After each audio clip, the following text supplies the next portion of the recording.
Good day, lecturers, and welcome to my presentation. My name is Nompumelelo Happiness Zuma, student number 242235553. This is Teaching Life Orientation for Senior Phase Assignment 1. In order to showcase the two different types of assessment strategies, formal and informal, I have chosen to use the lesson from grade 8. This is from the content area World of Work, and the lesson topic is school subjects related to each career category. At the end of the series of these lessons, my learners should be able to match their abilities, their skills, their thinking skills, career categories to their school subjects. By the end of this lesson, they should be able to make a well-informed decision, especially leading on to grade 10. They should be able to choose subjects that best align with their skills, with their thinking skills, with their interests, and also their abilities. We do not want to set them out for failure.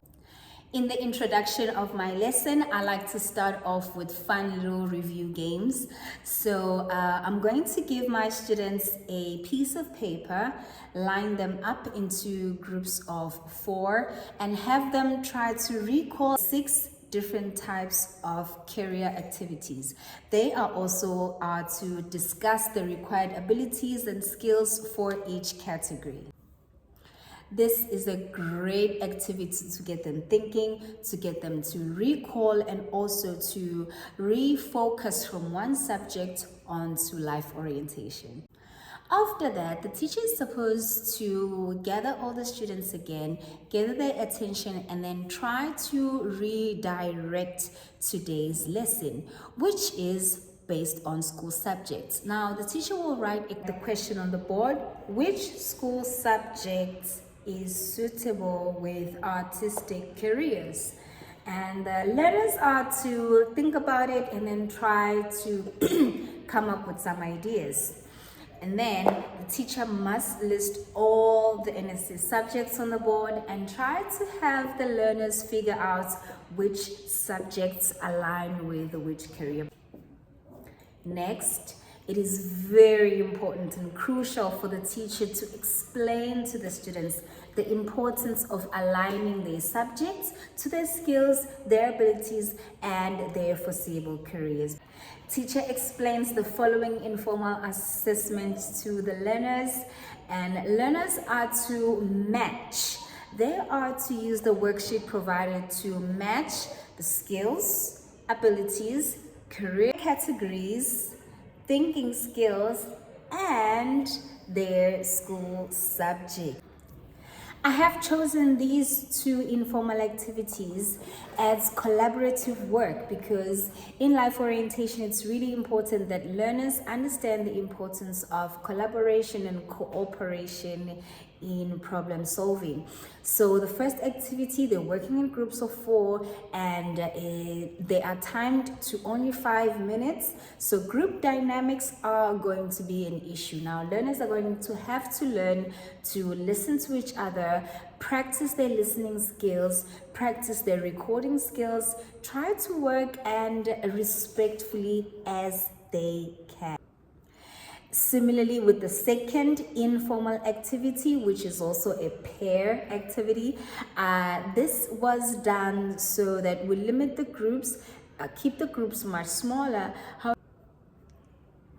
So I heavily encourage them to always work together, listen to one another. It teaches them tolerance, it teaches them understanding, and it teaches them great collaborative skills. Now, in the consolidation, the teacher must explain the following formal activity. It is for marks and it encompasses all the work that has been done under this topic. For this formal assessment, learners are to put together a simple career plan. They are to put in their career goals, the educational requirements for the goals, the skills that are needed, the skills that they currently possess, and their plan of action. In this assessment, learners are required to use their last report card in order to assess their subjects and their abilities. They are supposed to do a deep introspection and SWOT analysis to think about themselves and really think about what they like, what they can do, and what they would like to improve on.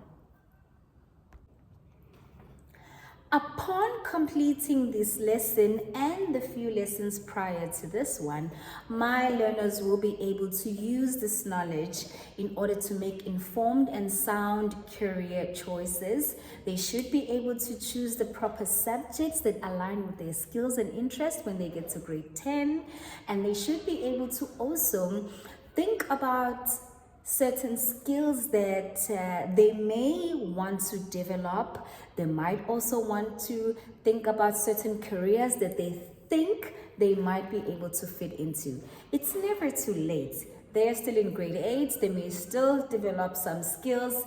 This is a great time for them to do this introspection, to find out more about themselves, because they still have the chance to change, to improve, and to also reach for the skies. I believe that this lesson will also encourage my learners to build tolerance among themselves and acceptance, to understand that, hey, we don't have to like the same things, but we can still be civil. Thank you very much, lecturers. I am Nompumelelo, Happiness Zuma.